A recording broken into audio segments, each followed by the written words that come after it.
Ce programme contient des images choquantes, accord parental souhaitable. Ils étaient des garçons et des filles ordinaires. Je ne crois pas avoir jamais été un monstre. Jusqu'à ce que quelque chose casse en eux. Je ne pensais qu'à une chose. Arrêter son cœur. Tous sont devenus des meurtriers avant l'âge de 18 ans. Coup de feu dans la cafétéria. Certains par amour, d'autres par vengeance, d'autres pour des raisons que nous ne découvrirons jamais. Il est impossible de savoir ce qui s'est passé dans la tête de cet adolescent. 15 meurtres atroces qui ont fait la une aux États-Unis. Ils ne pouvaient ni voter ni acheter de l'alcool, mais ces ados étaient capables de tuer.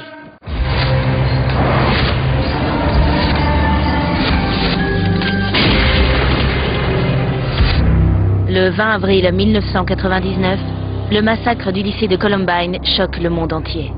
C'est la panique dans l'école. Des élèves ont été tués. Il nous faut la police.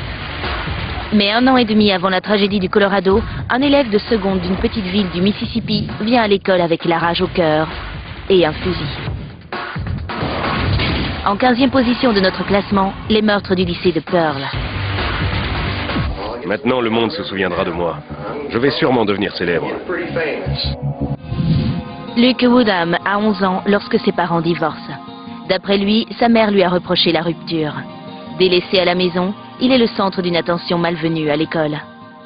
Luke faisait près de 2 mètres. Il devait peser dans les 115 kilos. C'était un faible. On ne pourrait le décrire que comme un peu ringard. Il a été brimé sans relâche pendant toute sa scolarité. C'est la première cause de cette fusillade à Pearl. Le 1er octobre 1997 est un mercredi matin comme les autres au lycée de Pearl, dans le Mississippi. Je remplissais des papiers avant l'école lorsque j'ai entendu les premiers coups de feu. Quelques minutes après 8 heures, environ 300 élèves attendent dans les couloirs de l'école que la cloche sonne. Je suis sorti pour voir ce qui se passait. J'ai fait volte-face et j'ai appelé la police. J'ai entendu d'autres coups de feu, je dirais 6 ou 7. 2 filles sont tuées. En 3 minutes, 7 autres étudiants sont blessés. Et le tireur, Luke Woodham, un élève de seconde, est en train de s'échapper. J'ai couru vers mon camion et j'ai pris mon pistolet. Il a essayé de s'enfuir dans sa voiture, mais j'ai pu le viser avec mon arme et l'obliger à quitter la route. Je l'ai menacé de l'abattre s'il bougeait, je l'ai fait sortir de la voiture et l'ai forcé à s'allonger. Woodham est livré aux autorités et emmené au commissariat de comté de Pearl, où il est interrogé par l'inspecteur Aaron Hirschfield. Il était fier de raconter son histoire. Je ne suis pas fou, monsieur. Je savais ce que je faisais. J'étais juste très en colère sur le moment. La police remarque que Luke a plusieurs coupures à la main. On lui a demandé qu'est-ce que tu t'es fait à la main. Oh, je me suis juste fait ça quand j'ai tué ma mère. Les autorités se précipitent vers une autre scène de crime. La modeste demeure où Luke vit avec sa mère, Mary Woodham. Entre-temps, Luke avoue calmement qu'il s'est réveillé vers 5 heures du matin. Ma mère était au lit. J'ai pris un oreiller, je suis allé dans la cuisine et j'ai pris un couteau de boucher. Je suis allé dans sa chambre, je lui ai mis l'oreiller sur la tête et je l'ai poignardé. Il l'a poignardé pas moins de 27 fois avec un couteau de boucher et il l'a également frappé avec une batte de baseball. Pourquoi tu l'as tué? Elle m'a jamais aimé. Elle te rabaissait? Toujours. Elle me disait toujours que j'arriverais à rien, que j'étais gros, bête et paresseux. Luke prétend que ses camarades de classe lui faisaient pire encore. C'était de pire en pire. Et je détestais tout le monde. Mais j'essayais d'être gentil. J'essayais vraiment. 1 an plus tôt, Luke tombe éperdument amoureux de sa camarade de classe, Christina Menefee. Luke et Christina Menefee n'ont jamais eu de véritable relation. Il n'y avait rien de sérieux, à part dans sa tête à lui. Je l'aimais plus que tout sur cette terre. Et puis brusquement, un jour, elle a rompu avec moi. J'étais anéanti. Je voulais me suicider. Selon les aveux de Luke, après avoir assassiné sa mère, il prend un fusil de chasse et se rend à l'école en voiture. Je voulais me venger de Christina. J'ai crié, je vais en finir. J'ai couru dans l'école, j'ai couru vers Christina et pan, en plein dans le cœur. D'un seul coup de feu, Luke tue Christina Menefee, 16 ans. Ensuite, il est prêt à en découdre avec toute l'école. J'ai tiré sur Lydia Dou. Je ne sais pas pourquoi, je lui ai juste tiré dessus. Lydia a survécu quelques minutes. L'un des conseillers d'orientation était avec elle et l'a accompagnée dans les derniers instants de sa vie. Luke continue de faire feu et blesse 7 autres personnes. Après, j'ai essayé de m'enfuir. Myrick est arrivé et j'ai dit... Non, je ne veux pas mourir. Alors je me suis rendu. Âgé de 16 ans, Luke Woodham est considéré comme un adulte lorsqu'il est accusé du meurtre de sa mère, Mary Woodham, de Christina Menefee et de Lydia Dew. Le 5 juin 1998, un jury déclare Luke coupable du meurtre de sa mère. Il écope de la peine maximale, la prison à vie, sans possibilité de remise en liberté. La semaine suivante, Luke est jugé pour la fusillade du lycée de Pearl. Je suis la mère de Christina Menefee. Hier, je l'ai vu pour la première fois et il avait l'air d'un gamin terrorisé. Pour les meurtres de Christina Menefee et Lydia Dew, Luke écope de 2 autres condamnations à perpétuité. Luke passera le reste de sa vie en prison. Luke, Dieu vous a-t-il pardonné? Oui, Et vous êtes-vous pardonné? non. Je crois qu'il y a un Luke Woodham dans chaque école des États-Unis. Et si on ne fait pas tout pour minimiser le risque de ces tueries, elles continueront à se produire. Un soi-disant vampire est accusé de meurtre et la presse est assoiffée de sang dans une petite ville de Floride. En 14e position, les meurtres de la secte des vampires. Les parents de Rod Ferrell sont 2 adolescents qui se séparent quelques semaines après sa naissance, en 1980. Avec sa mère, il mène une vie chaotique et troublée. Mère et fils sont constamment en déplacement. Mon enfance a été erratique, chaotique, remplie d'innombrables situations et événements peu engageants. Adolescent, Rod cherche le moyen d'échapper au monde réel. Je crois que la vie de vampire m'a attiré parce qu'elle me proposait un échappatoire. Séduction, mystère, illusion, c'est ce qui la rend si attirante. Rod joue bien son rôle de vampire et réunit bientôt un cercle d'adeptes. Quand j'ai fondé ma secte, je me suis servi de mon charisme pour rassembler les gens. On était liés par des liens pseudo-familiaux. L'auteur Aphrodite Jones a écrit un livre sur l'affaire. Pour ces jeunes, être un vampire signifiait se tailler les poignets et boire le sang des uns des autres au cours de rituels. Un peu comme des enfants devenant frères de sang. En 1995, Ferrell et sa mère vivent à Eustis, en Floride. Rod devient ami avec une jeune fille du nom de Heather Wendorf. Elle était très intelligente. Ça m'a toujours attiré. En décembre 1995, Rod déménage dans le Kentucky, mais d'après des documents judiciaires, il garde le contact avec Heather. On a eu de très nombreuses conversations téléphoniques. D'après des rapports officiels, Ferrell croit que Heather a peur de ses parents. Je ne veux pas dire que j'ai tiré une conclusion hâtive, mais après toutes ces années, je me dis que c'est peut-être ce que j'ai fait. En novembre 1996, Rod décide de sauver Heather de ses parents. Il recrute 3 membres de son clan de vampires. Scott Anderson, 16 ans, fournit une voiture. Dana Cooper, 19 ans, donne l'argent pour l'essence et Charity Kissy, 16 ans, est la petite amie de Rod. La nuit du 25 novembre, les 4 adolescents arrivent à la maison de Wendorf à Eustis, en Floride, à environ 55 km d'Orlando. Je crois que tout cela s'est produit parce que j'ai fait du zèle en voulant protéger une amie. D'après le tribunal, Heather a pris un sac rempli d'affaires, écrit une lettre à ses parents et a rejoint Charity et Dana pour aller dire au revoir à son petit ami. Heather insistera par la suite sur le fait qu'elle n'avait pas compris ce qui allait se passer. Rod et Scott se faufilent dans le garage des Wendorf. Ferrell y trouve un pied de biche. Rod a pénétré dans l'habitation avec Scott. C'est Rod qui a tué. Scott était paralysé. Le père de Heather, Rick Wendorf, 49 ans, regarde la télévision allongé sur le canapé. Je me suis approché de son père et je l'ai frappé autant que j'ai pu jusqu'à ce qu'il arrête de bouger. Il a bien mis 20 minutes à s'arrêter. La compagne de toujours de Rick, Ruth Quinn, 53 ans, sort de la douche et entre dans la cuisine. Elle s'est précipitée sur moi. Alors j'ai pris le pied de biche et je lui ai planté dans le crâne. Et je l'ai frappé jusqu'à ce que sa cervelle coule par terre. Rod et Scott prennent la Ford Explorer des Wendorf et quittent la ville avec Heather, Dana et Charity. La sœur aînée de Heather, Jennifer, revient à la maison vers minuit. Jennifer Wendorf a trouvé sa mère et son père morts. Nous avons appris que Heather et un certain Rod Ferrell avaient l'intention de faire une fugue. 3 jours plus tard, les 5 adolescents sont capturés à Bâton Rouge, en Louisiane. Lorsque la police interroge Ferrell, il se vante d'avoir commis les 2 terribles meurtres. Quand on prend une vie, on devient un dieu pendant une fraction de seconde. C'est ce que j'ai ressenti. Mais si j'étais un dieu, je ne serais pas ici, j'imagine. Entre-temps, Heather clame son innocence. Je ne savais pas qu'il allait tuer mes parents. Je me rappelle lui avoir dit « Ne t'approche surtout pas de mes parents. Je les veux vivants. »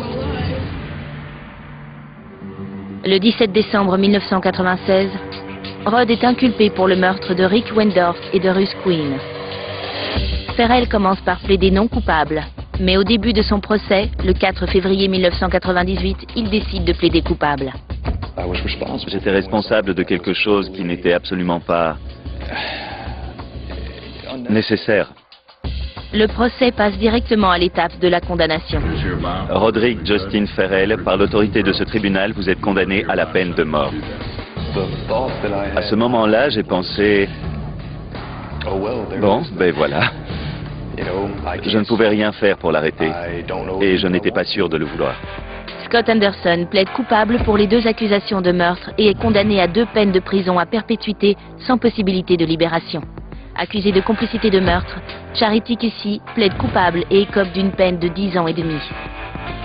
Dana Cooper plaide coupable pour le même chef d'accusation et est condamnée à 17 ans et demi de prison. Heather Wendorf n'a jamais été accusée de quoi que ce soit et continue à clamer son innocence. Elle est libre depuis le début, alors que nous avons été pénalisés au maximum. Rod Ferrell ne sera pas exécuté. En 1999, sa sentence est ramenée à la perpétuité sans possibilité de libération, suite à une décision de la Cour suprême de Floride. Selon Ferrell, ces années de prison l'ont transformé. En 2008, l'ancien vampire s'est même marié. Gina Maria Ferrell est ma femme et ma raison d'être. Le couple entame une correspondance lorsque Gina fait des recherches sur le cas de Rod pour un cours de criminologie. Pendant des années, beaucoup de gens m'ont demandé pourquoi j'ai fait ça. Et je leur réponds en toute honnêteté, on ne peut pas donner une explication si simpliste. Ce sont des choses qui mettent toute une vie à se former, surtout chez les jeunes. Il est absolument impossible de savoir ce qui s'est passé dans la tête de cet adolescent. Le ranch d'un journaliste célèbre dans le monde entier est le théâtre d'un triple homicide. J'ai immédiatement vu des choses très troublantes. En 13e position, la vengeance de Cody Posey. Cody Posey n'a que 3 ans lorsque ses parents divorcent. Il grandit au Nouveau-Mexique avec son père, Paul Posey. Leur relation est difficile. Il ne faisait jamais rien de bien aux yeux de son père. Rien de ce qu'il faisait n'allait. Il n'avait pas vraiment le droit d'être un petit garçon. L'auteur Robert Scott a écrit un livre sur cette affaire. Il a commencé à être question de mauvais traitement de la part de son père qui le battait. Il me maltraitait. Il était cruel. Je recevais des coups de poing, des gifles, des coups de pied, des coups de planche, etc. C'était très courant à la maison. À l'automne 2001, le père de Cody est employé comme responsable du Chavez Canyon Ranch, dont le propriétaire est le correspondant d'ABC News, Sam Donaldson. Cody vit dans le ranch avec son père, sa belle-mère, Tryon, et la fille de celle-ci, Marie-Léa. Cody et sa belle-mère ne s'entendaient pas. Il y avait beaucoup de tensions entre eux. D'après Cody, son père, Paul, rend la vie au ranch intolérable. Alors que je grandissais, les mauvais traitements empiraient. Il me battait de plus en plus à coups de poing, de planches, de pierres et de pelles. Cody Posey a 14 ans lorsque ces mauvais traitements atteignent selon lui leur apogée dans la nuit du 4 juillet 2004. Il a été appelé dans la chambre. À en croire Cody, son père était debout en sous-vêtements et Tryon était dans le lit. Cody prétend que son père tenait une torche au butane, utilisée pour les soudures sur le ranch. Tryon a relevé les couvertures et elle était toute nue. Mon père a allumé la torche et m'a dit d'avoir des rapports avec Tryon. J'ai refusé de le faire et il m'a brûlé. C'était des brûlures assez importantes. Alors je suis sorti de la chambre aussi vite que possible. Cody se terre dans sa chambre le reste de la nuit. Le jeune garçon prétend ne pas avoir revu son père jusqu'au lendemain matin. J'étais en train de nettoyer les enclos. Il est sorti de la maison et j'avais peur de ce qu'il allait faire. Il m'a dit « ce n'est pas assez propre ». Je lui ai répondu « c'est toujours plus propre qu'avec toi ». Parce qu'il ne nettoie jamais les enclos. Et là, il m'a collé un revers. C'est un peu la goutte d'eau qui a fait déborder le vase. J'ai perdu tout contrôle de moi. Je ne savais pas ce que je pensais ni ce que je faisais. Marie-Léa, 13 ans, la demi-sœur de Cody, garde un calibre 38 spécial dans la poche de sa selle. Cody avouera plus tard avoir saisi le pistolet et être passé devant son frère et sa demi-sœur en allant vers la maison. Tryon était assise dans un canapé, elle lisait un livre. Cody a sorti l'arme et lui a tiré dans la tempe. Les autres sont arrivés en courant quand ils ont entendu les coups de feu. Paul est entré d'abord et lui a tiré dessus.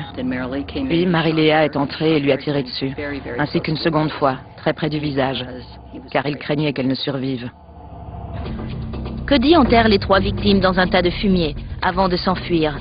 2 jours plus tard, le 7 juillet, Sam Donaldson cherche le responsable de son ranch, Paul Posey. Il se rend à la maison de Paul. Nous avons regardé depuis le pas de la porte et nous avons vu une substance rougeâtre coagulée. Donaldson contacte les autorités. La police découvre les corps. Les policiers retrouvent Cody chez un ami. Au cours d'un interrogatoire de plusieurs heures avec la police, le jeune garçon de 14 ans craque et avoue les meurtres. Cody a dit « Autant que je vous dise la vérité ». Cody est accusé de 3 meurtres. Il plaide non coupable. Le procès commence en janvier 2006. La question n'était pas qui était le tueur, mais pourquoi. La procureure Sandra Grisham fait valoir que Posey est un tueur de sang-froid. Son histoire n'avait aucun sens. Il l'a racontée de manière froide, sans émotion. Cet enfant est un psychopathe et il tuera à nouveau. La défense fait le portrait d'un garçon victime d'années de mauvais traitements. Au bout d'un certain temps, n'importe quel être humain est à bout de force. Soit on se couche pour mourir, soit on se défend. Et il s'est défendu. Le 7 février 2006, le jury rend son verdict.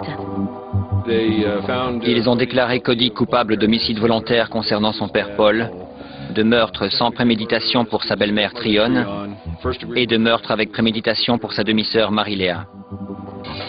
Selon la législation du Nouveau-Mexique, Cody peut être condamné en tant qu'adulte à 30 ans de prison ou à 5 ans de détention dans le centre pénitentiaire pour jeunes de l'État. La moitié des jurés écrivent au juge pour lui demander son indulgence. Le 23 février 2006, la condamnation est annoncée. Le tribunal ordonne que l'enfant soit mis sous la garde des services de l'enfance jusqu'à l'âge de 21 ans. Si les partisans de Cody sont ravis de cette décision, la procureure est loin d'être satisfaite. J'ai été horrifiée. Malheureusement, quelqu'un subira les conséquences de cette condamnation, là où les prochaines victimes de Cody. Qu'est-ce que ça fait, Cody? Je voudrais remercier tout le monde. J'espère que je me trompe, mais je ne crois pas. Cody Posey sera libéré en octobre 2010. Vous avez devant vous 90 kilos d'amour. Un garçon solitaire de 14 ans garde un horrible secret pendant une semaine, alors que tout le pays cherche et prie pour une fillette disparue. En 12e position, le meurtre de Maddie Clifton. Je ne crois pas avoir jamais été un monstre. Il s'est passé quelque chose d'affreux. Mais ce n'était pas voulu. Ce n'était pas parce que j'étais un monstre. Vers 17h, le mardi 3 novembre 1998, Maddie Clifton sort jouer dans le quartier de Lakewood, à Jacksonville, en Floride. La fillette de 8 ans ne reviendra jamais. Maddie, je t'en supplie, reviens. Maman, papa et Jessie veulent que tu reviennes à la maison. Les médias étaient dans tous leurs états avec cette affaire. Maddie Clifton est devenue le visage de Jacksonville. Les gens venaient par centaines pour aider à retrouver cette petite fille. On cherche Maddie. Les recherches se poursuivent 7 jours durant, mais se terminent dans le quartier, là où elles ont commencé. Nous avons trouvé Maddie Clifton ce matin. Elle était morte. Joshua Phillips, 14 ans, a été arrêté et placé en garde à vue. Le jeune suspect a tout l'air d'un élève de 3e ordinaire, sans antécédent de violence ou de comportement à problème. J'étais très solitaire, très isolé. Steve Phillips, le père de Joshua, domine sa femme et son fils. C'est un homme immense, mesurant plus de 2 mètres, et au tempérament explosif. Je me revois ouvrant la porte de la chambre de mes parents. Je voyais le bras de mon père prendre toute la longueur du mur. C'était effrayant. J'étais terrorisé par mon père. Steve Phillips impose des règles très strictes à son fils. Je ne devais jouer avec personne tant que mes parents n'étaient pas rentrés. Maddie Clifton habite juste en face. Maddie était une fille géniale. Elle était intelligente, elle adorait s'amuser. Elle pouvait être très petite fille comme très garçon manqué. Elle pouvait aussi bien porter un costume de danseuse qu'un uniforme de foot ou de basket. Josh est le seul à la maison lorsque Maddie lui demande de jouer au baseball. Il accepte, même s'il n'a pas le droit d'inviter des amis avant le retour de ses parents. Josh a frappé une balle qui a touché Maddie et l'a blessée. Elle s'est mise à crier. Josh a commencé à craindre d'être puni pour avoir fait quelque chose de mal. D'après des documents judiciaires, Josh dit avoir emmené Maddie dans sa chambre. La fillette de 8 ans saigne et est en pleurs. Josh sait que son père va bientôt rentrer. Il se saisit de la batte de baseball. Il l'a frappée, l'a mise sous son lit. Son père est rentré. Il a discuté avec lui. Il a entendu un bruit venant de Maddie dans sa chambre. Il y est retourné, il a ouvert le lit et a poignardé Maddie. Elle avait de multiples blessures à l'arme blanche, environ 9. Je crois qu'il s'est affolé. Et à ce moment-là, il l'a tuée. Au cours de la semaine où Maddie est recherchée, Josh garde son horrible secret. Il est rentré chez lui et se couchait sachant qu'elle était morte sous son lit. J'étais dans l'illusion que ça allait disparaître. C'était tout ce à quoi je pouvais me rattacher. Je me disais que si ça disparaissait, ma vie pourrait continuer normalement et que tout le monde oublierait. C'est ce que je me disais dans ma tête de gamin. Le mardi 10 novembre, l'odeur du corps en décomposition de Maddie est insoutenable. Missy Phillips décide de nettoyer la chambre de son fils. Elle remarque une tache humide sur le sol près du matelas d'eau. Je me suis dit, oh c'est pas vrai, le matelas a une fuite. Et dès que j'ai commencé à manipuler le côté du lit, il s'est ouvert. Et au moment où le panneau a cédé, c'est là que sa jambe est sortie et a touché ma main. D'un point de vue intellectuel, je savais. Mais d'un point de vue affectif, j'ai pensé que ça ne pouvait pas être ce que je croyais. Elle est allée prévenir la police. Ils ont bouclé le périmètre et le reste de l'enquête a commencé.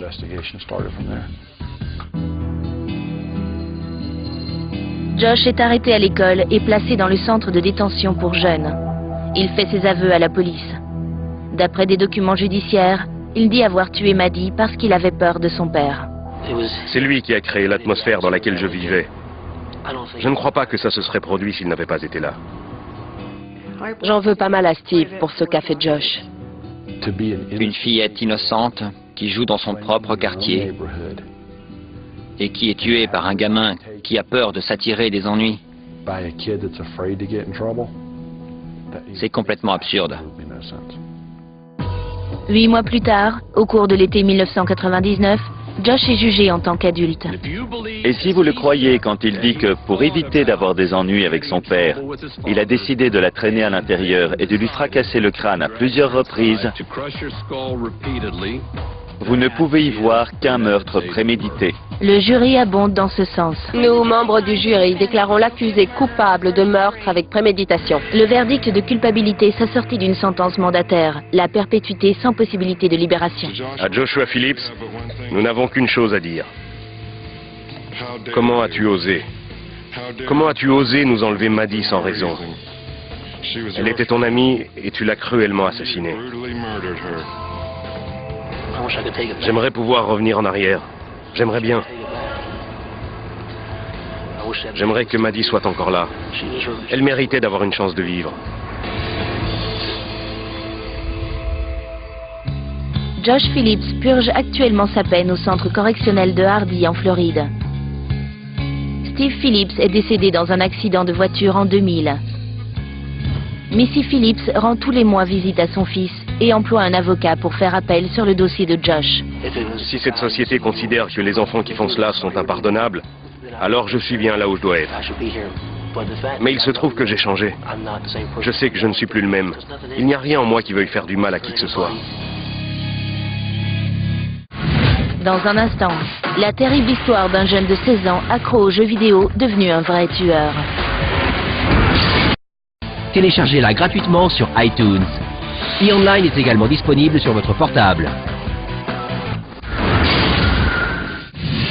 C'était un fils de pasteur, un garçon sage qui n'avait qu'un défaut, un jeu vidéo détesté par son père.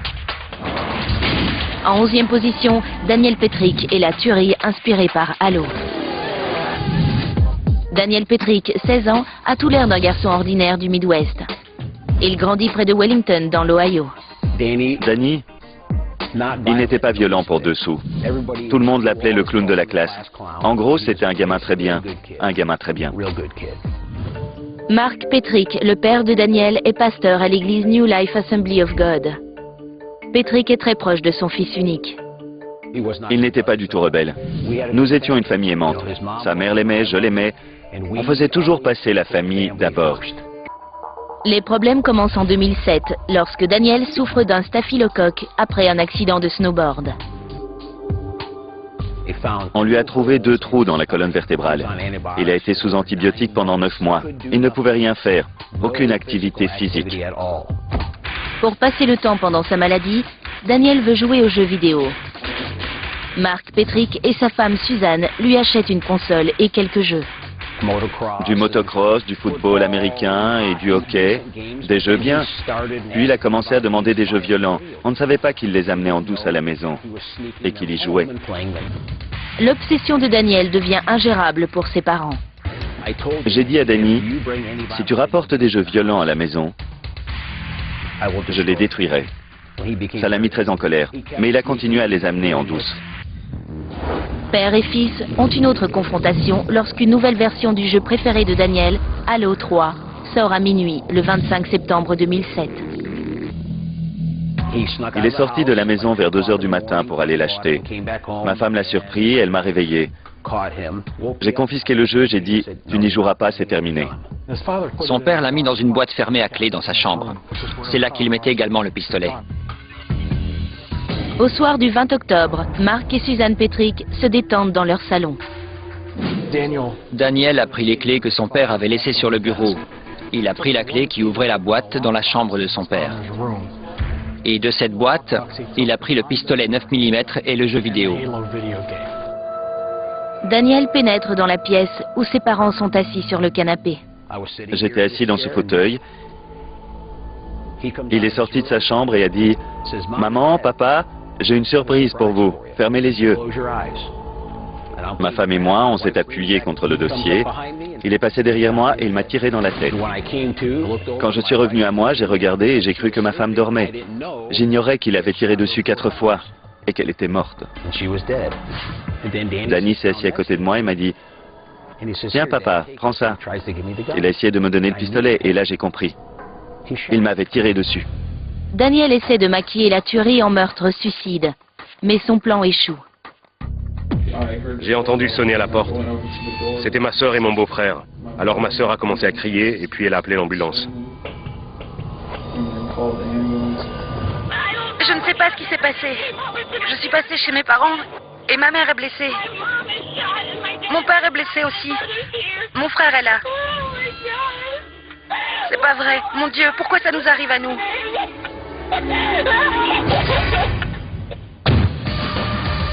Daniel laisse le pistolet et prend le minivan familial, mais l'adolescent ne va pas bien loin. Mon père a tiré sur ma mère. Entre-temps, Mark Petrick est amené à l'hôpital, où il est interrogé par la police. Monsieur Petrick, est-ce que Daniel vous a tiré dessus? J'étais tellement en colère. J'étais très aigri. J'avais une véritable haine pour mon fils. Moi, un pasteur qui apprend aux autres à savoir pardonner, et j'étais plein de haine, alors que je suis censé être un homme de Dieu. Daniel Petrick est accusé de meurtre aggravé et de tentative de meurtre aggravé. Il plaide non coupable. Le procès débute en décembre 2008. À ce moment, Mark Petrick avait pardonné à son fils. Je t'aime, Danny. Je ne compte plus le nombre de fois où il m'a dit « Papa, maman me manque ». Sa douleur est très profonde et c'est normal. Si ce n'était pas le cas, je ne prendrais pas la parole pour lui aujourd'hui. En janvier 2009, Daniel Petrick est déclaré coupable de meurtre et de tentative de meurtre. 6 mois plus tard, le 17 juin, le jeune homme de 17 ans est condamné à la prison à perpétuité. Daniel, c'est l'occasion pour vous de parler si vous le souhaitez.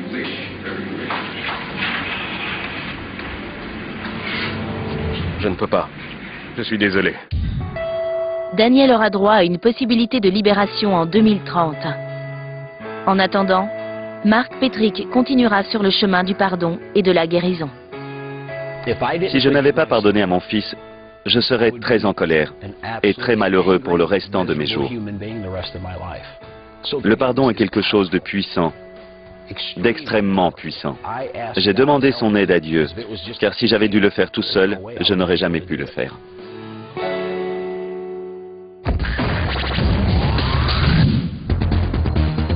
Un élève de 3e menace de refaire Columbine. Personne ne le croit, jusqu'à ce qu'il soit trop tard. En 10e position, les meurtres du lycée de Santana. Lorsque ses parents divorcent, Andy Williams, 13 ans, quitte le Maryland avec son père. Il s'installe à Santee en Californie, une banlieue de San Diego. Nouvel élève en classe de 3e au lycée de Santana, Andy est souvent victime de brimades. Il se fait toujours avoir, il se fait cogner. On le traitait comme un moins que rien. Il ne se défend jamais. Il encaisse sans rien dire. En milieu d'année, Andy n'en peut plus de se faire maltraiter. Il a décidé de se venger, c'est ce qu'il a fait.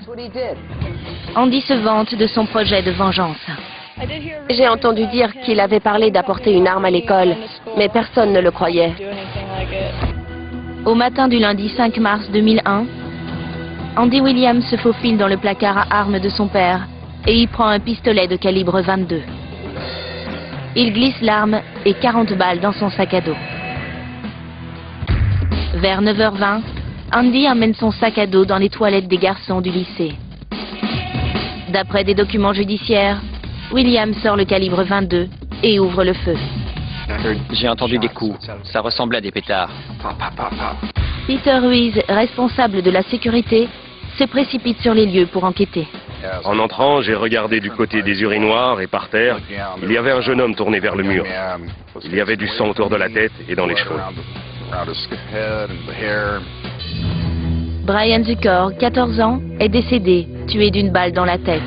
Il y avait un autre jeune homme. Il était toujours conscient et me disait de partir.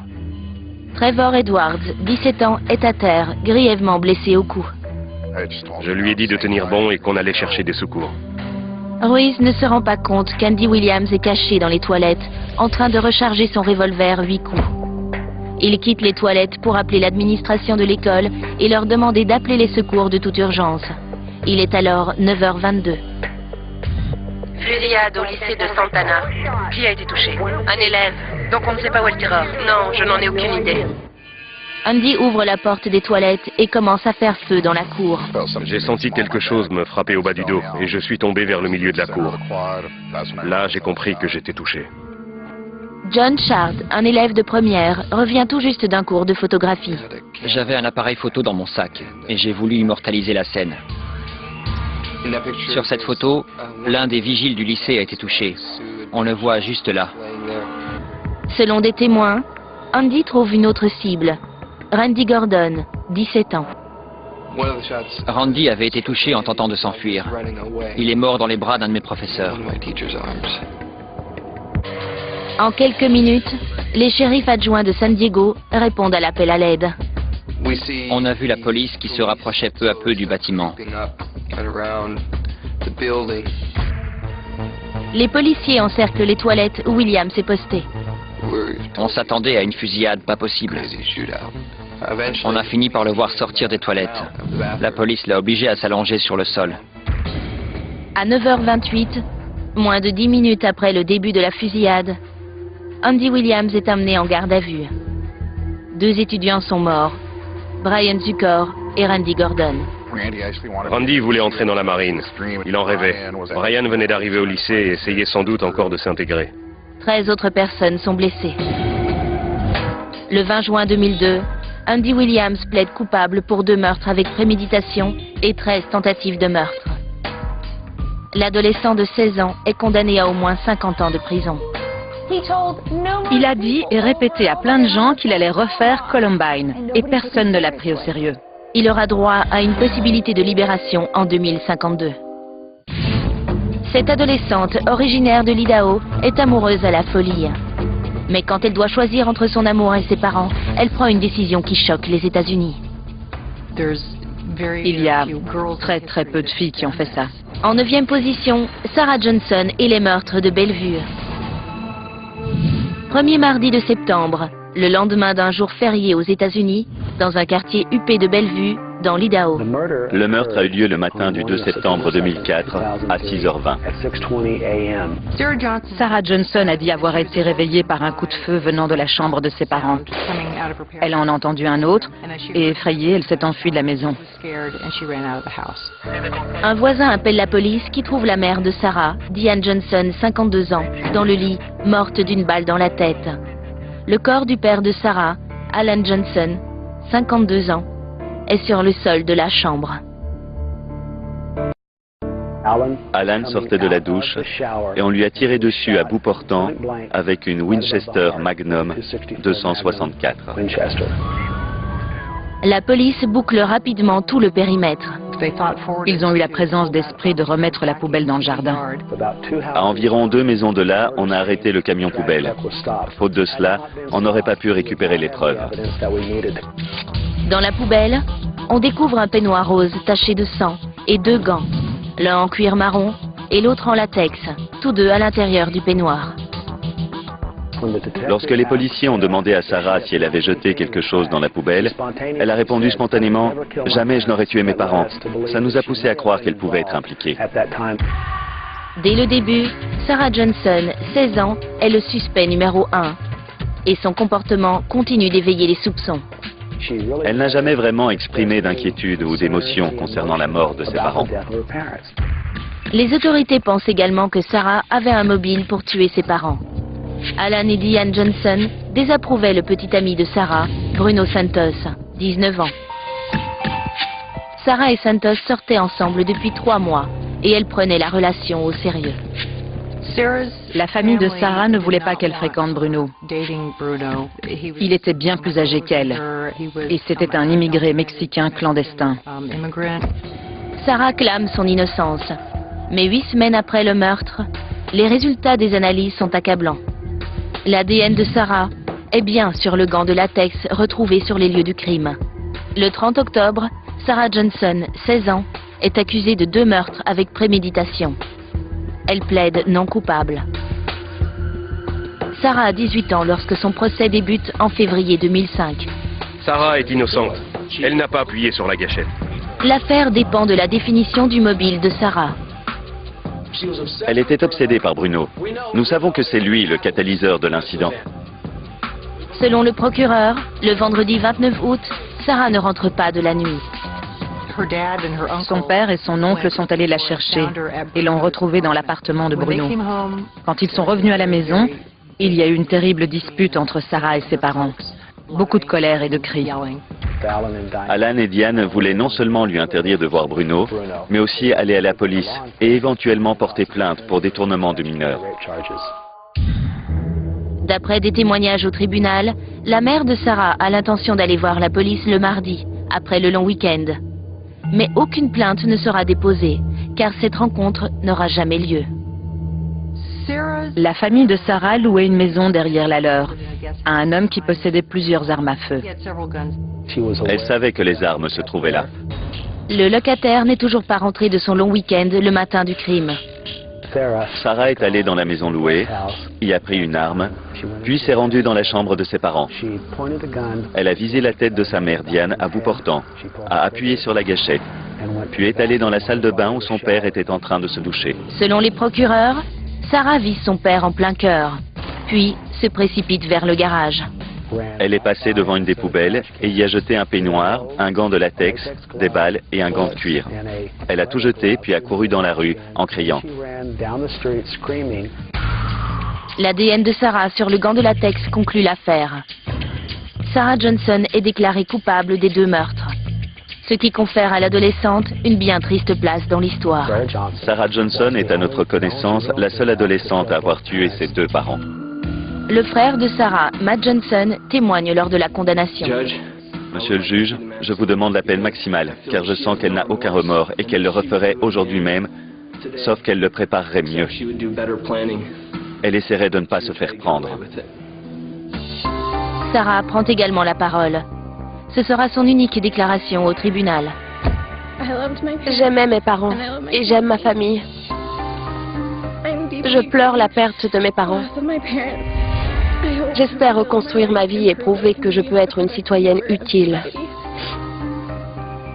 C'est tout ce que j'ai à dire.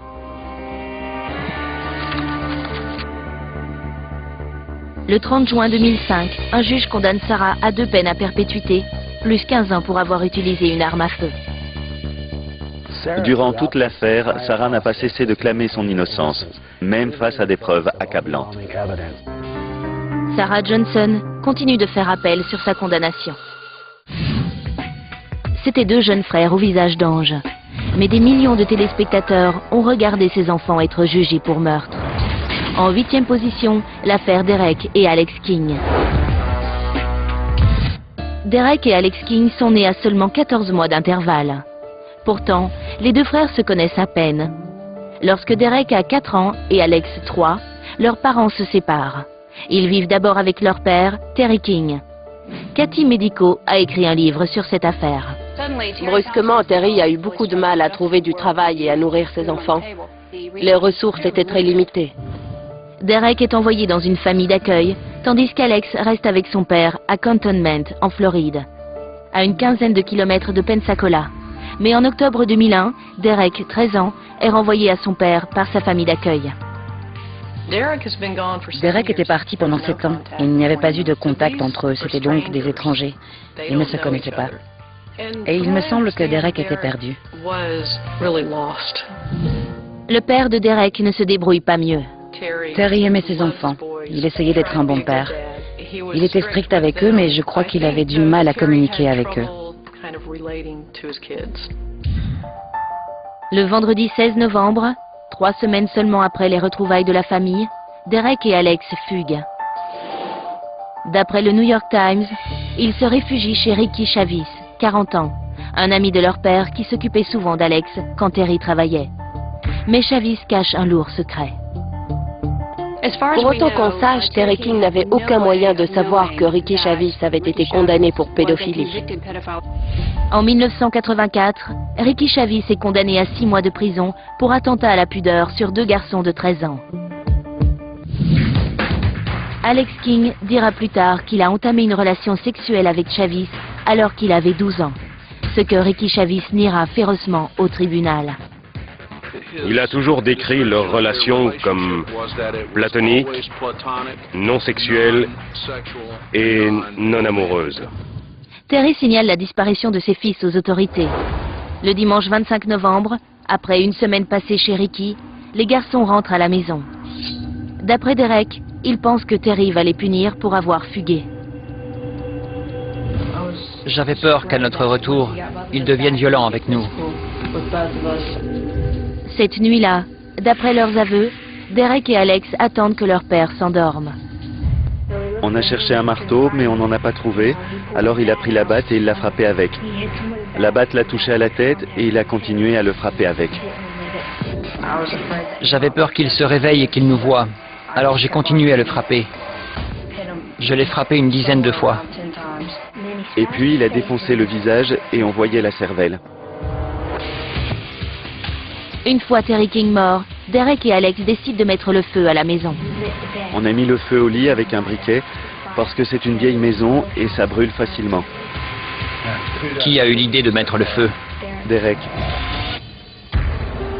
D'après les rapports de la police, vers 1h45 du matin, les 2 frères appellent Ricky Chavis depuis une supérette.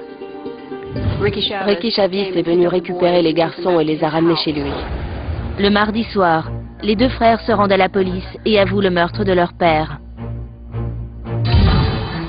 Alex, 12 ans, et Derek, 13 ans, sont jugés comme des adultes, ce qui fait d'eux les plus jeunes accusés de meurtre dans l'histoire de la Floride.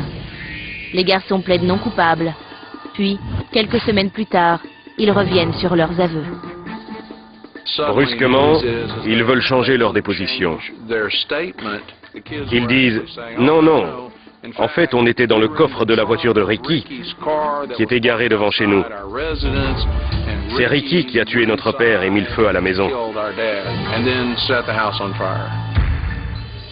Le 9 avril 2002, Ricky Chavis est également inculpé pour le meurtre de Terry King.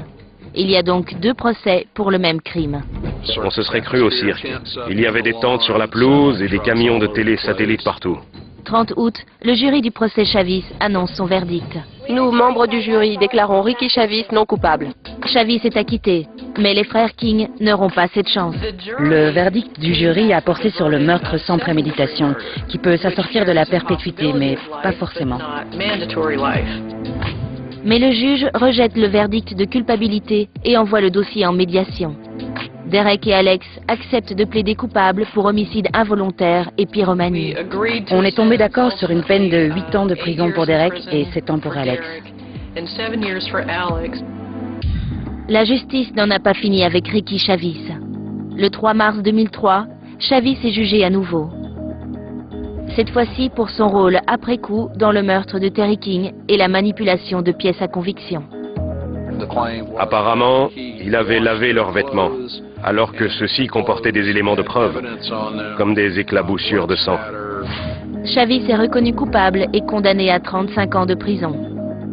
Il a écopé de 35 ans et les garçons de 7 et 8 ans. Alex King est libéré en 2008. Depuis, Alex assiste aux conférences du gourou spirituel Deepak Chopra. Tout ce que je peux dire, c'est que je suis reconnaissant d'avoir pu tourner la page. Derek King finit de purger sa peine en 2009. Je crois que le système a bien fonctionné. Aujourd'hui, Alex et Derek s'en sortent extrêmement bien. Ils vont tous les deux à la fac. Je pense qu'on ne peut s'attendre qu'à du positif de la part de ces 2 jeunes hommes. Un voyage de 1500 km commence avec un pas. Accord parental souhaitable. C'était presque le crime parfait. C'était un véritable mystère.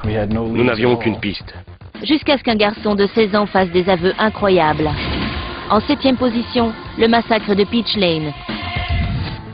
Le 12 mai 2007, à 2h24 du matin, la police du comté de Lancaster en Pennsylvanie reçoit un appel d'un quartier calme et paisible. Lorsque les policiers sont arrivés, ils ont vu Maggie Haynes. Elle avait été réveillée par des bruits de lutte. Elle est allée dans la chambre de ses parents et sa mère lui a dit d'aller chercher de l'aide. Maggie Haynes, 20 ans, dit avoir senti le sang avant de s'enfuir de sa maison de Peach Lane. Vu la quantité de sang qu'il y avait dans la maison, je comprends qu'elle l'ait senti. À l'étage, la police trouve 3 victimes assassinées. Les parents de Maggie, Thomas et Lisa Haynes sont morts dans leur lit. Le corps du frère de Maggie, Kevin, 16 ans, est étendu dans le couloir. Je crois que Kevin a été poignardé 16 ou 17 fois. C'est un véritable massacre. Mais la police ne parvient pas à identifier de suspects ou de mobiles pour les meurtres. Les inspecteurs interrogent de nombreux camarades de classe de Kevin, et notamment Alec Crader, 16 ans. Alec Crader était considéré comme un ami très proche de Kevin. Il était très touché, bouleversé. Crader a tout l'air d'un élève de seconde ordinaire. 2e d'une fratrie de 3, il est bon élève et a beaucoup d'amis. Apparemment, il déjeunait presque tous les jours avec Kevin. Tout le monde savait qu'il était très proche de Kevin. On lui a témoigné beaucoup de sympathie. Mais Alec a un sombre secret. Il mentait bien. Il a d'ailleurs essayé de détourner les soupçons en donnant 3 noms de personnes dont il a dit qu'elles martyrisaient Kevin Haynes. La police n'a aucune raison de soupçonner Crader et l'enquête se poursuit.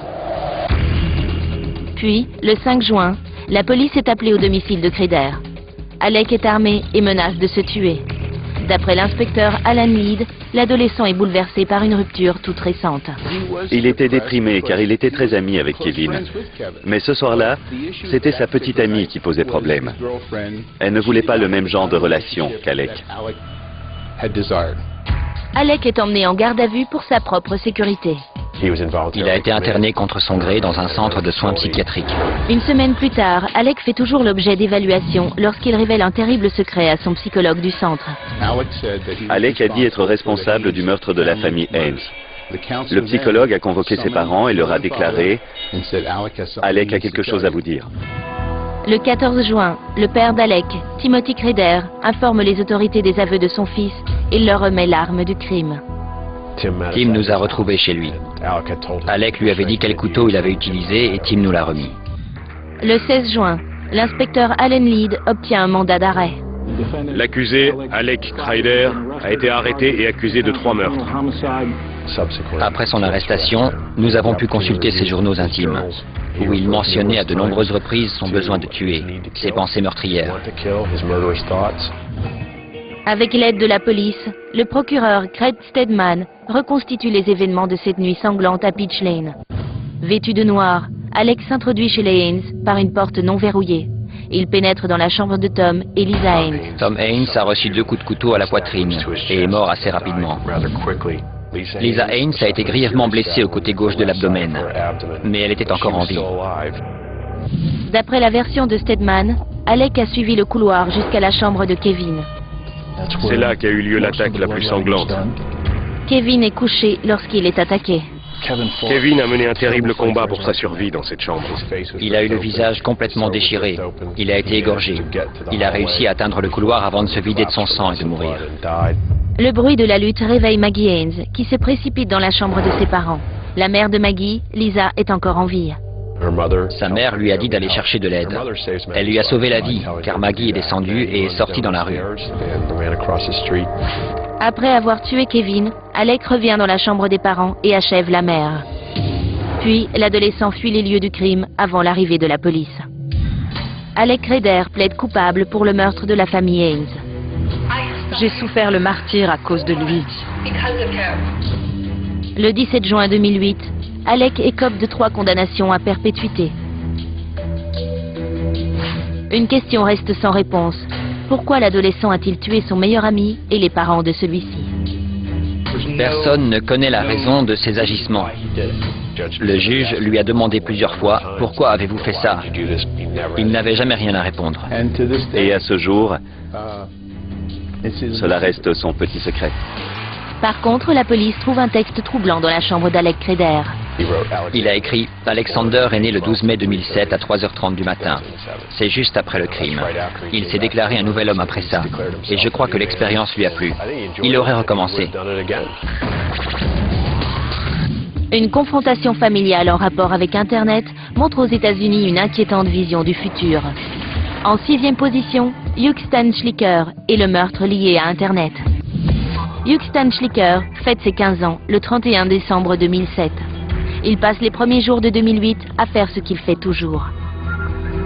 Hugh Stan passait ses journées entières sur MySpace, du lever jusqu'au coucher. J'ai eu une enfance plutôt normale. Je n'avais pas beaucoup d'amis. Mon seul contact avec les autres, c'était Internet. Hugh Stan vit avec ses parents à Mesa, dans l'Arizona. Les relations dans cette famille semblaient relativement normales. Mais les apparences sont trompeuses. Hugh Stan est en dépression suite à une rupture. Je ne crois pas que mon père ait su que ma copine avait rompu avec moi. S'il avait su, on aurait peut-être pu éviter tout ça. Il aurait peut-être pu m'aider dans ma dépression. J'aurais peut-être dû lui dire. En janvier 2008, les posts de Hugh Stan en ligne commencent à inquiéter ses amis virtuels. Il est allé sur Internet et a commencé à parler de suicide. J'écris sur ma page MySpace, « Désolé, vous n'entendrez plus parler de moi. Je vais essayer de me suicider ce soir.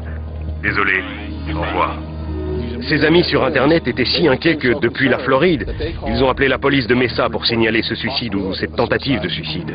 Nous sommes allés chez eux et nous avons parlé non seulement à Hugh Stan, mais aussi à ses parents. Les parents nous ont assuré qu'ils seraient tout à fait capables de gérer la situation avec leur enfant. Pour résoudre le problème, les Schlicker coupent l'accès Internet de Hugh Stan. Je n'ai pas bien réagi, c'est clair. Je me suis disputé avec mon père. Je lui ai dit « J'ai besoin d'Internet, il me le faut absolument ». Mais mon père ne comprenait pas. Il a dit avoir eu l'impression d'avoir un couteau planté en pleine poitrine et d'être incapable de l'enlever. La colère montait en lui. 2 semaines plus tard, le 6 février 2008, Yukstan ne se rend pas à l'école. Il est descendu dans le garage pour prendre une boisson dans le frigo et là, il a vu un étui d'arme à feu. C'était une carabine 12 coups. Alors il s'est dit, je pourrais me tuer ou peut-être tuer mon père, ou alors je me tue et mon père me trouvera.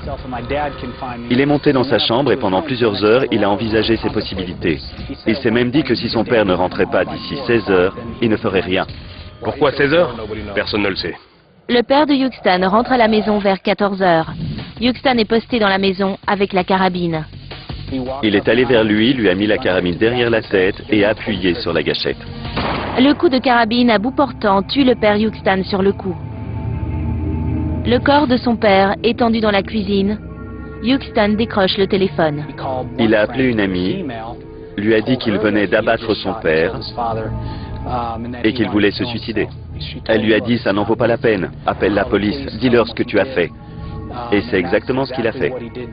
Il a appelé la police et a été emmené en garde à vue. Je ne comprends pas pourquoi c'est arrivé.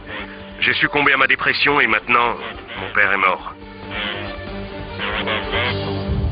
Le 14 février 2008, Yukstan est inculpé de meurtre avec préméditation, en tant qu'adulte.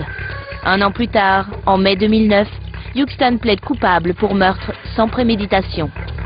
Quand un client risque de passer sa vie en prison, surtout si jeune, on cherche toujours à trouver un arrangement pour le plaidoyer afin de résoudre l'affaire.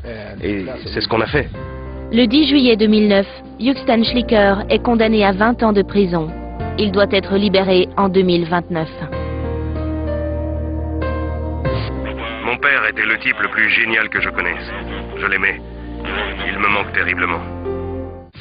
Un élève de seconde enragé est au centre d'un énorme battage médiatique dans une petite ville de l'Oregon. Des coups de feu dans la cafétéria.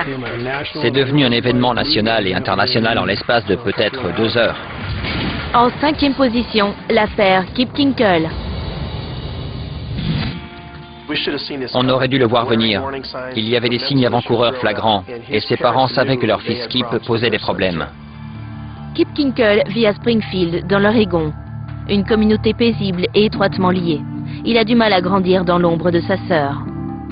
C'était un peu le mouton noir de la famille. Il avait une sœur aînée parfaite, jolie, bonne athlète, excellente élève. Ses parents étaient tous les deux enseignants. En gros, ils n'étaient pas à la hauteur de leurs attentes. Le 20 mai 1998, la police est appelée au lycée de Thurston en raison du vol d'un pistolet. Un responsable de l'école identifie Kip Kinkle, 15 ans, comme possible suspect. Kip Kinkle était fasciné par les armes à feu et en possédait déjà plusieurs. On est allé voir dans son casier et on y a effectivement trouvé un pistolet Beretta semi-automatique de calibre 32 entièrement chargé. Kip est arrêté pour possession d'armes à feu. À ce moment, on le menace de le renvoyer de l'école. Kip est détenu au commissariat de Springfield, où son père, William Kinkle, vient le chercher. Il a été arrêté, suspendu, et il allait sûrement être renvoyé. Quand il est rentré chez lui avec son père, il a décidé que c'était la dernière fois qu'il décevait ses parents. Kip a un fusil semi-automatique de calibre 22 dans sa chambre. Ses parents gardent les balles dans un coffre-fort, mais Kip a amassé et dissimulé plus d'1 millier de balles. De retour du commissariat, Bill Kinkle boit un café dans la cuisine, entre 15 et 16 heures. Kip a dit être descendu, être passé derrière son père et lui avoir tiré une balle derrière l'oreille droite. Je ne voulais pas. J'aime mon père, c'est pour ça que j'ai dû le faire. Tu l'aimes, alors tu devais le tuer? Oui. Kip attend environ 2 heures le retour de sa mère, Faith Kinkle, 57 ans, et professeure d'espagnol dans un lycée. Elle est finalement arrivée entre 18h et 18h30. Je veux mourir. Tu lui as dit quelque chose? Oui, je lui ai dit que je l'aimais. Et puis tu lui as tiré dessus? Oui. Kip lui a dit qu'il l'aimait et lui a tiré 2 balles derrière la tête. Elle était encore en vie, alors il l'a traînée dans l'escalier jusque dans le garage et lui a tiré 3 autres balles en plein visage. Comme elle bougeait encore un peu, il lui a visé la poitrine et lui a tiré une balle en plein cœur. Kip couvre ses parents de drap blanc. Le lendemain matin, peu avant 8 heures, Kip se rend au lycée de Thurston dans la voiture de sa mère. Quand tu es arrivé, tu n'étais pas habillé comme ça, si? Tu portais un imperméable long, c'est ça? Kip passe sous un préau pour se rendre à la cafétéria de l'école. Il a croisé un élève qui lui a dit « Salut Kip, ça va ?» et il lui a répondu « Tu ferais mieux de partir d'ici, il va se passer des choses pas très jolies. » Et il a continué son chemin. Il a fait quelques pas en direction du sud, toujours sous le préau, puis s'est retourné et a tiré un coup de feu. La première balle touche Ben Walker, 16 ans. Kip tire sur un autre garçon en plein visage et pénètre dans la cafétéria. Coup de feu dans la cafétéria du lycée de Thurston. Environ 150 étudiants prennent leur petit déjeuner et font campagne pour les élections de l'école. Il a tiré à volonté vers les tables de la cafétéria, où les élèves se trouvaient et essayaient de se baisser ou de s'enfuir. C'était la panique totale. Code 6 au lycée de Thurston. Un élève blessé essayait de ramper sous une table. Il s'est dirigé vers Michael Nicholson et lui a tiré dessus. Michael Nicholson, 17 ans, meurt dans la cafétéria. Kip est à court de munitions et essaie de changer le chargeur. Jacob Riker, 17 ans, est lutteur et entrevoit une possibilité d'arrêter Kip. D'autres élèves se joignent à lui. Il y a une lutte, puis on le force à s'allonger sur le sol. Ils le maintiennent et quelques secondes plus tard, l'agent Bishop est sur place. Ma première réaction a été « Mon Dieu, ce n'est qu'un gosse ». Puis je l'ai fouillé et j'ai trouvé des étuis de revolver, plusieurs boîtes de munitions. Kip est amené au commissariat de Springfield, où il fait ses aveux à l'inspecteur Al Warson. Je ne sais pas ce qui ne va pas chez moi. J'ai toujours un problème dans ma tête. Purée, ces voix dans ma tête. Le 22 mai, le lendemain de la fusillade, le respirateur de Ben Walker est débranché. La première personne touchée par Kip au lycée devient sa dernière victime. Ben Walker et Michael Nicholson. Kip a enlevé 2 enfants précieux à leur famille. Kip Kinkle est accusé de 4 meurtres aggravés. D'après des documents judiciaires, lors de sa descente au lycée de Thurston, il a tiré 51 balles, dont 37 ont touché ses victimes, faisant 2 morts et 22 blessés. On avait toujours dit que ça n'arriverait jamais ici. C'est toute la communauté qui perd son innocence. Le 24 septembre 1999, Kip Kinkle plaide coupable. Il est condamné à 111 ans de prison. Un adolescent troublé, enlisé dans une relation avec un pédophile et une communauté pleurant la mort d'un jeune innocent. En 4e position, le meurtre d'Eddie Werner. Sam Manzi, 15 ans, de Jackson Township dans le New Jersey, est un solitaire qui n'aime pas jouer dehors ou avec les jeunes de son âge. L'auteur Brian Karem a écrit un livre sur cette affaire. C'était le geek typique. Il adorait Internet et les ordinateurs. Il ne savait pas où se situer dans la réalité. Sam cherche à s'intégrer quelque part. Il m'a dit qu'il pensait être homosexuel. Je sais que ça le torturait. Sur Internet, il a commencé à fréquenter les chats gays. Dans le cyberespace, Sam trouve le contact qu'il recherche. Un pédophile du nom de Steven Simmons. D'après des rapports judiciaires, Simmons a été condamné 2 fois pour des crimes sexuels sur mineurs. Steven a 42 ans et Sam 14, lorsque, d'après la police, ils se donnent rendez-vous dans un centre commercial du New Jersey en août 1996. Il a découché et le lendemain, en revenant à la maison, il a dit à ses parents qu'il a dormi dans les bois. Ils ne l'ont pas cru, parce qu'il était propre et rasé. Mais ils n'ont pas su quoi faire, donc au départ, ils n'ont rien fait. D'après les rapports de la police, Sam retrouve Simmons à au moins 3 reprises lors des mois qui suivent. Il est clair qu'il avait de l'affection pour cet homme. Depuis 1997, Sam a un comportement de plus en plus rebelle à la maison et destructeur.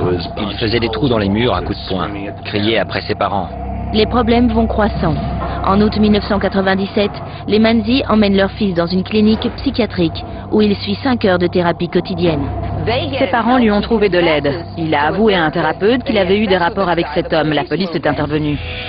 Les autorités sont prévenues, de même que Nick et Dolores Manzi. Et là, il nous a avoué qu'il fréquentait Steve Simmons depuis 1 an. Le lundi 22 septembre, Manzi est incontrôlable. Ses parents demandent son internement à temps plein dans une clinique psychiatrique. Par l'intermédiaire de ses parents, Sam Manzi criait à l'aide. Il ne criait pas à l'aide après l'incident, il criait à l'aide avant. Le mercredi 24 septembre se tient une audience pour décider de l'internement de Sam Manzi. La mère de ce tueur a supplié littéralement le juge de ne pas le renvoyer chez lui. Il est dangereux, nous avons peur de lui à la maison. Il doit être interné. Le juge refuse et renvoie Sam chez ses parents. Le même jour, Steven Simmons est arrêté pour attouchement sexuel sur mineur, en l'occurrence Sam Manzi. Plus tard, il plaidera coupable pour attouchement sexuel et mise en danger d'un enfant. Il écopera de la peine maximale, 5 ans de prison.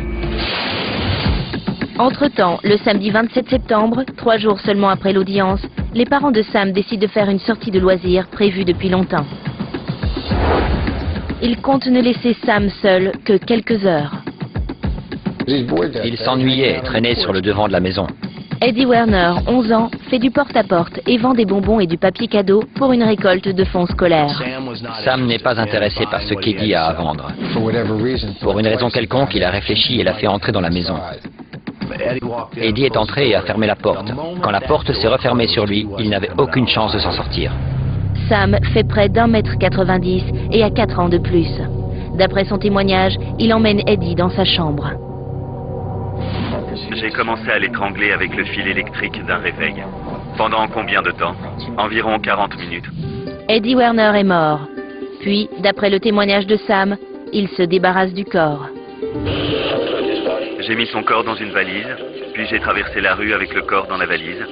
J'ai sorti le corps de la valise et je l'ai mis près de la maison de mon voisin. 48 heures après la disparition d'Eddie, son corps est retrouvé. Manzi est immédiatement soupçonné. La police est au courant du comportement violent de ce jeune de 15 ans et de plus, la victime a été découverte en face de la maison de Sam. Il suffit de faire le rapprochement et on arrive à la maison des Manzi. Nous avions notre homme. Sam passe aux aveux et est accusé en tant qu'adulte de meurtre avec préméditation. Le procès doit débuter en mars 1999. Les avocats de Sam et ses parents veulent qu'il plaide non coupable pour raison d'aliénation mentale. Mais Manzi refuse. Sam préfère plaider coupable. Lorsque vous avez étranglé Edward Werner, l'avez-vous fait intentionnellement? Oui. En étranglant Edward Werner, saviez-vous ce que vous faisiez? Oui. Les parents de Sam Manzi ont tout fait pour aider leur fils. Ils savaient que c'était une bombe à retardement. Il était déjà en unité psychiatrique. Ces gens étaient censés s'occuper de mon fils. 5 heures par jour, 5 jours par semaine. Le système a échoué dans cette histoire, et cela a coûté la vie à un petit garçon. Le 12 avril 1999, Sam Manzi, 16 ans, est condamné à 70 ans de prison. Je ne sais toujours pas pourquoi j'ai fait ça. Il doit être libéré en 2069. Eddie est la victime et il ne faut pas l'oublier. Et il ne faut pas oublier comment il est devenu une victime. Et comment on a fait un monstre de Sam Manzi. Dans un instant, meurtre dans l'Amérique profonde.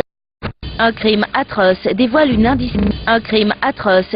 indicible cruauté dans l'Amérique profonde et attire tous les médias du pays dans une petite ville de l'Indiana. En 3e position, le cruel assassinat de Shenda Sharer. Ces filles n'étaient pas des tueuses nées. Quand elles sont nées, elles étaient innocentes. C'est notre monde qui fabrique des monstres. Les parents de Shenda Sharer divorcent lorsqu'elle a 7 ans. Shenda vit le plus clair de son temps avec sa mère à New Albany dans l'Indiana, tandis que son père vit à côté, à Jeffersonville. Je n'avais pas les moyens de l'envoyer dans une école privée, alors je l'ai inscrite au collège Hazelwood, où elle a rencontré Amanda Evelyn. Elle aimait faire la pom-pom girl et moi j'étais fan de basket. Alors ça passait bien entre nous. Shenda et moi nous sommes devenus très amis et on passait du temps ensemble. Avant de rencontrer Shenda, Amanda sortait avec une jeune fille de 16 ans, Melinda Loveless. Elle était possessive, vraiment très possessive.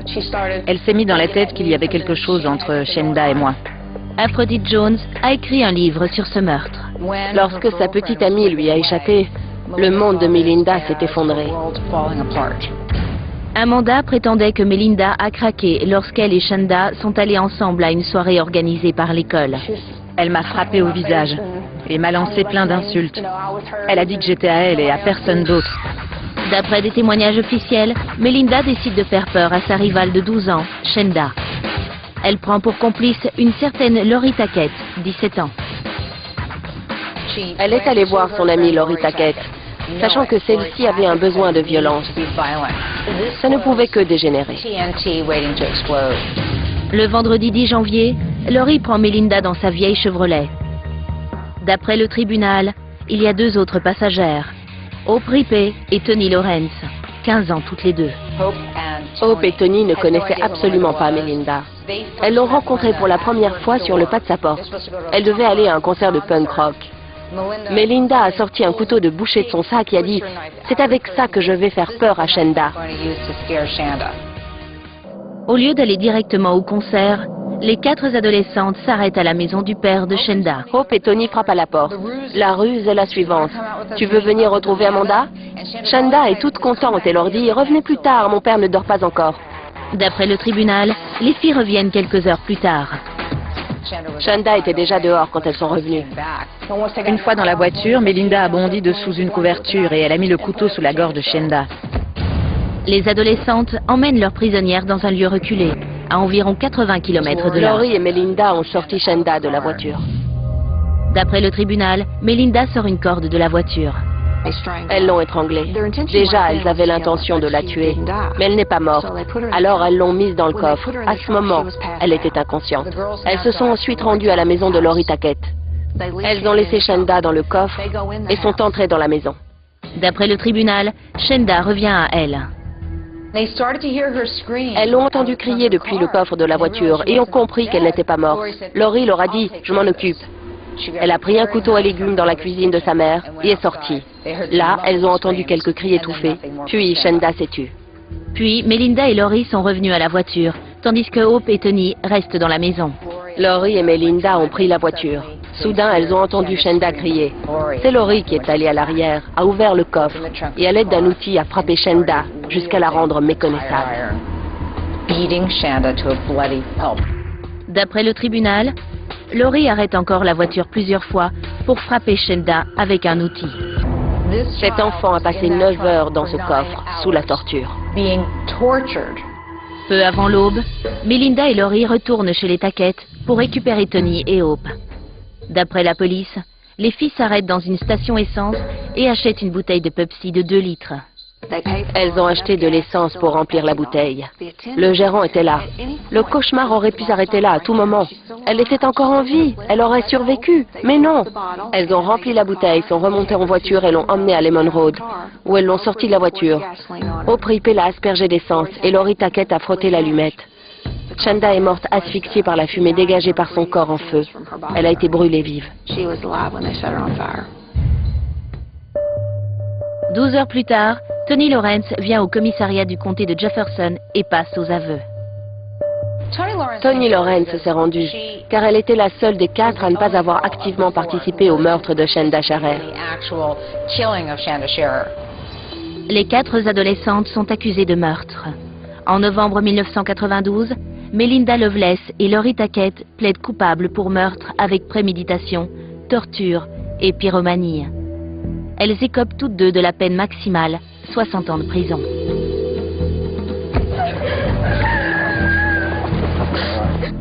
Hope Rippey plaide coupable pour meurtre, torture et pyromanie. Tony Lawrence plaide coupable pour séquestration criminelle. D'après leurs témoignages, elles ne sont pas intervenues car elles avaient peur de ce qui pouvait leur arriver. Elles n'ont pas pensé une seule fois à Shanda. Tony est condamnée à 20 ans de prison. Elle est libérée en 2000. Hope écope d'abord de 50 ans, mais sa peine est ensuite réduite à 35 ans. Elle est libérée en 2006. Melinda Loveless et Lori Tackett doivent être libérées en 2052. Je ne veux pas penser à l'épreuve qu'elle a subie, mais je survis au jour le jour en me disant qu'elle est en paix et que personne ne lui fera plus jamais de mal. La presse américaine converge vers une paisible ville de fermiers dans l'État de New York, lorsqu'une frimousse de 13 ans commet un meurtre impensable. J'ai montré ma tête et j'ai fait « J'ai besoin d'aide ». En deuxième position, Eric Smith et le meurtre de Derrick Robbie. Eric Smith grandit à Savona, dans l'État de New York, une petite communauté rurale. Eric est un souffre-douleur. Avec mes cheveux roux, mes lunettes et mes oreilles décollées, les grands et plusieurs de mes camarades s'acharnaient sur moi. À 13 ans, Eric est frustré et débordant de rage. Il cherche désespérément l'aide de son père. Je suis allé le voir et je lui ai dit « Papa, je n'en peux plus, je suis en colère ». Et il m'a fait « Va te défouler sur un arbre ». Je lui ai dit « Je l'ai déjà fait, regarde ». Et j'avais les mains en sang. Il m'a dit « Tu t'en remettras ». Au matin du 2 août 1993, Eric se rend à bicyclette au centre aéré dans un parc de la ville. Entre-temps, Derrick Robbie, 4 ans, quitte sa maison pour aller au centre aéré. Il a dit au revoir à sa mère au niveau de cette porte. Puis il s'est dirigé vers ce trottoir et l'a emprunté pour aller vers le jardin public. C'est la première fois que Derrick va au parc tout seul. Je ne pensais pas qu'il pouvait lui arriver quoi que ce soit sur un trajet de 400 mètres sans avoir de rue à traverser. Eric a arrêté son vélo à hauteur de Derrick et a essayé de le convaincre de prendre un raccourci par le jardin public. Je l'ai choisi parce qu'il était sans défense. Je ne connaissais pas son nom. Le raccourci est un chemin étroit au milieu d'un champ vide. Au cœur des mauvaises herbes, Eric lâche son vélo et se rapproche de Derrick. Eric a saisi Derrick à la gorge pour l'étouffer. Le petit garçon s'est mis à faire des moulinets et à battre des bras et des jambes. Pendant que je tuais Derrick, je pensais à la personne qui me tourmentait. Je le voyais dans ma tête et j'ai vu tous ceux qui se moquaient de moi. J'étais en train de me venger d'eux. Le jeune assassin veut s'assurer que sa victime est bien morte. Eric a ramassé une pierre et l'a jetée sur le corps de Derrick. Il a ensuite pris une pierre qui devait bien peser 15 kilos et l'a jetée sur le corps et la tête de Derrick. Eric a presque épanché sa rage, mais il n'en a pas encore fini. Le corps de Derrick, post-mortem, a été sodomisé à l'aide d'un petit bâton. Je n'en ai pas tiré de plaisir sexuel. C'était dans un but précis. Je ne savais pas s'il était mort ou pas. S'il ne l'était pas, j'avais très peur qu'il se relève et qu'il parle. Je ne pensais qu'à une chose, arrêter son cœur. J'ai essayé de le frapper à la poitrine, mais ça n'a pas traversé. La seule chose qui m'est venue à l'esprit pour atteindre son cœur a été de le sodomiser avec un bâton. Moins de 10 minutes après être parti de chez lui, l'enfant de 4 ans est mort. En regardant Derrick, je me suis dit, mais qu'est-ce que tu as fait? Vers 11 heures, la mère de Derrick vient récupérer son fils au centre aéré. Doreen découvre alors que son fils n'est jamais arrivé. Les recherches ont été de grande envergure. Environ 4 heures après le début de l'enquête, le corps de Derrick a été localisé. Ce crime atroce choque la communauté de Savona. Nous avons pensé à un pervers adulte, un pédophile, qui aurait pu commettre ce crime. La mère d'Eric pense que son fils peut aider à faire progresser l'enquête. Ma mère leur avait dit que j'étais de ce côté-là de la ville quand c'était arrivé et que j'avais pu voir quelque chose. Eric Smith a été emmené au poste. On a vite observé et décidé qu'Eric savait très certainement quelque chose. J'ai changé ma version des faits et ils l'ont remarqué. Le jeune garçon ne fait pas le poids face aux policiers aguerris. Ils savaient plus ou moins que c'était moi. Ils m'ont regardé et m'ont demandé « Pourquoi tu l'as fait? Pourquoi tu nous mens ?» Et dans ma tête, je me disais « Dis-leur que c'est toi et finissons-en. » Le 8 août, 6 jours après avoir tué Derrick Robbie, Eric avoue tout à sa mère. En gros, je lui ai dit « Maman, j'ai tué Derrick. » Elle a simplement fondu en larmes et j'ai fait de même. Les Smiths préviennent les autorités le soir même. Eric, 13 ans, est accusé en tant qu'adulte du meurtre de Derrick Robbie. Eric plaide non coupable en raison d'aliénation mentale. Le procès débute pendant l'été 1994. Il a vécu 4 ans et 10 mois. Et c'est cette personne qui l'a tué. Le 16 août, le jury rend son verdict. Coupable de meurtre sans préméditation. Eric écope de la peine maximale, la perpétuité, avec une peine incompressible de 9 ans. Si je pouvais échanger ma place avec Derrick, je le ferais sans hésiter. Ce qui me fait le plus mal, c'est qu'il était tout seul. C'est à cause de moi que Derrick est mort tout seul. Il n'a jamais pu vivre à cause de moi. Eric Smith obtient la possibilité de remise en liberté en 2004. On la lui a refusée à chaque demande. Mais il continue à demander sa libération. Lorsque j'ai tué Derrick, je n'avais pas de sens moral. J'ignorais ce que c'était. La différence entre aujourd'hui et quand j'avais 13 ans, c'est que je respecte la vie. La capitale des États-Unis est sous le coup d'une vague de terribles meurtres et le monde découvre avec stupéfaction que l'un des tueurs est un adolescent. En première position, Lee Boyd Malvo et les snipers de Washington, D.C. Le 3 octobre 2002, à peine un an après les attaques du 11 septembre, 4 personnes sont abattues par des snipers en un peu plus de 2 heures dans une banlieue du Maryland. Tout s'est passé si vite. Pan, pan, pan. Les États-Unis craignent que la fusillade ne soit l'œuvre de terroristes. Dans la soirée, une 5e victime est abattue par un sniper dans le district de Columbia. Le lendemain, dans un parking de Virginie, une femme est blessée par une autre balle de longue portée. Les gens tombaient comme des mouches. Des innocents qui vaquaient simplement à leurs occupations. Pendant 3 semaines, la région de Washington, D.C. est en état de siège. On ne pouvait pas aller faire un plein d'essence ou faire ses courses. J'ai ordonné au gouvernement fédéral de mettre toutes ses ressources à disposition des autorités locales pour les aider à capturer ces individus.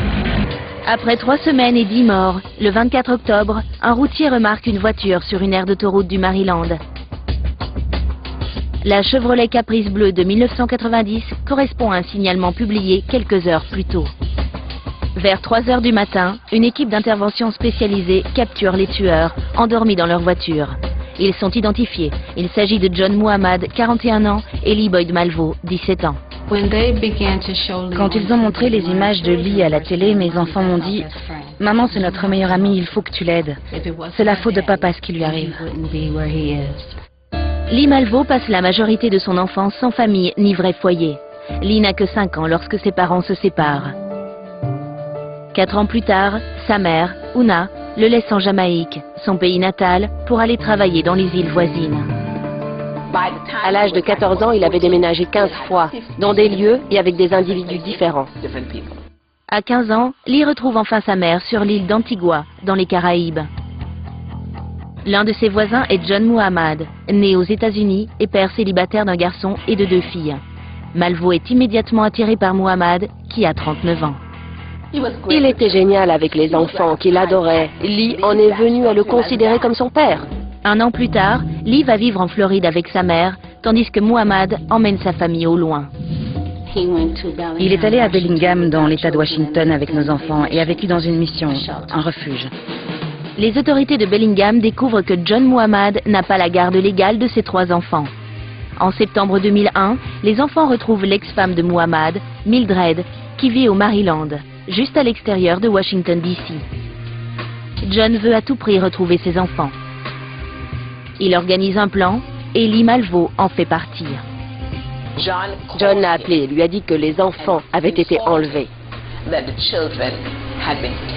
Lee saute dans un bus qui l'amène de la Floride à l'État de Washington. C'est là que l'entraînement au tir a commencé. Muhammad, un vétéran de la guerre du Golfe, commence à entraîner Malvo pour en faire un soldat. Il a décidé de faire de ce jeune homme une machine à tuer. Le 16 février 2002, John Muhammad fait passer un test à Malvo.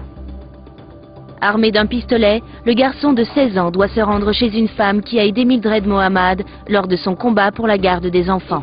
Il a dit à Lee d'attendre qu'elle ouvre la porte et de lui dire simplement « Voilà pour vous ». La personne ciblée n'est pas chez elle. C'est en fait Kinya Cook, la nièce de cette femme, qui ouvre la porte. Et elle a reçu une balle en plein visage. Le meurtre de Kinya Cook a été le premier, mais il a aussi marqué la mort symbolique de Lee Boyd Malvo. De la fin février au mois d'octobre, Muhammad et Malvo parcourent les États-Unis et commettent des crimes violents. Il y a eu une série de vols, de meurtres. Muhammad explique à Lee qu'ils sont les soldats d'une guerre pour renverser un système diabolique et rétablir la justice sociale. Mais le vrai plan de Muhammad est personnel. Il voulait me tuer pour récupérer la garde des enfants. Malheureusement, il a tué d'autres personnes pour faire diversion, pour que mon meurtre passe inaperçu dans une série de fusillades au hasard. La diversion de Muhammad terrorise Washington pendant 3 semaines et coûte la vie à 10 personnes. Malvo et Muhammad sont jugés séparément pour leurs crimes. Entre 2004 et 2006, Malvo est reconnu coupable de 8 meurtres avec préméditation. Il est condamné à la perpétuité sans possibilité de libération pour chacun des chefs d'accusation. Il a 18 ans et envisage de passer le restant de ses jours dans une cellule de prison. Muhammad est également reconnu coupable de meurtre avec préméditation. Il est condamné à mort. En prison, loin de Muhammad, Lee Malvo commence à changer. Carmita Albarus Lindo, assistante sociale, a passé plus de 200 heures en prison avec lui. Vers la fin de l'année 2004, il a pris conscience de ce qu'il avait fait. Il est plein de remords. Il pleure les victimes. Le 10 novembre 2009, John Muhammad est exécuté par injection en Virginie. Vous savez ce que Lee obtenait de Muhammad et ce qui lui donnait satisfaction? Des biscuits, de l'eau et des raisins secs. C'est tout. Il ne voulait rien d'autre. Il ne recherchait que l'amour et la reconnaissance. Lee Malvo est toujours en prison en Virginie. Certains étaient des monstres, d'autres des enfants ayant mal tourné. Tous ont découvert que, même adolescents, ils pouvaient tuer. En quelques minutes à peine, c'est non seulement ma vie qui a basculé, mais aussi celle de tous ceux qui étaient impliqués.